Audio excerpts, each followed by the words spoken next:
Assalamualaikum warahmatullahi wabarakatuh. Video kali ini saya akan membahas berita kemarin yang lagi rame ya teman-teman, tentang Shopee sudah melakukan PHK pegawai dengan alasan efisiensi. Nah, apakah hal ini terkait dengan SPayLater-nya ataukah terkait dengan S-Pinjamnya yang banyak galbay sampai saat ini, dan ini menyebabkan Shopee PayLater atau S-Pinjam akan bangkrut atau tutup? Ya, di video kali ini saya akan membahas sebuah berita yang terlansir di CNBC ya teman-teman. Di sini diungkapkan bahwa Shopee telah melakukan PHK karyawan, dan ini katanya alasannya adalah langkah efisiensi perusahaan.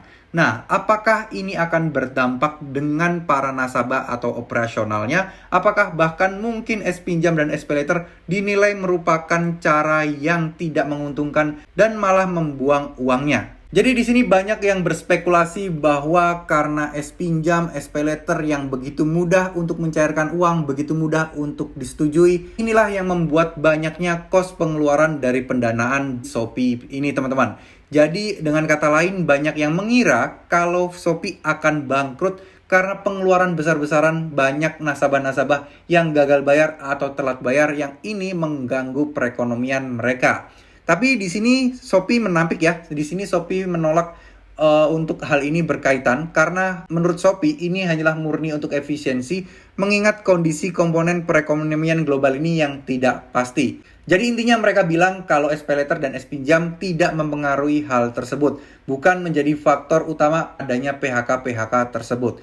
Tapi mau nggak mau, karena ini mereka grup, otomatis kerugian dari satu perusahaan pastinya akan disuplai atau didukung oleh perusahaan yang lain agar bisa terus bertahan. Jadi kalau misalnya teman-teman berharap S-Pinjam dan SPayLater tutup, ya mungkin kalian harus berharap kalau misal induknya atau mungkin proses bisnis utama dari Shopee ini mulai kesulitan atau mulai merasa terbebani oleh S-Pinjam atau SPayLater, maka itu akan memungkinkan untuk ditutup. Tapi strategi bisnis yang ada saat ini biasanya perusahaan-perusahaan yang mau bangkrut, yang tidak menguntungkan seperti ini, tapi punya nama seperti SPayLater dan S-Pinjam, bisa saja mereka mempunyai strategi SPayLater dan S-Pinjam akan dijual ke perusahaan lain. Dengan membawa nama brand tetap SPayLater dan S-Pinjam, tapi induk perusahaan, pendanaan, dan pembiayaannya itu perusahaan yang lain, mungkin kan ya teman-teman. Jadi menurut saya pribadi, kalau perusahaan yang sudah punya nama sebesar SPayLater dan S-Pinjam seperti ini, menurut saya kok kecil ya kemungkinan mereka bakal bangkrut dan tutup. Nah, di sini juga Shopee Indonesia juga memastikan bahwa langkah ini tidak akan mempengaruhi operasi bisnis dan layanan kepada seluruh penjual, pembeli, dan mitra di Indonesia. Jadi PHK seperti ini Shopee memastikan tidak akan ngaruh ke proses bisnis yang lain.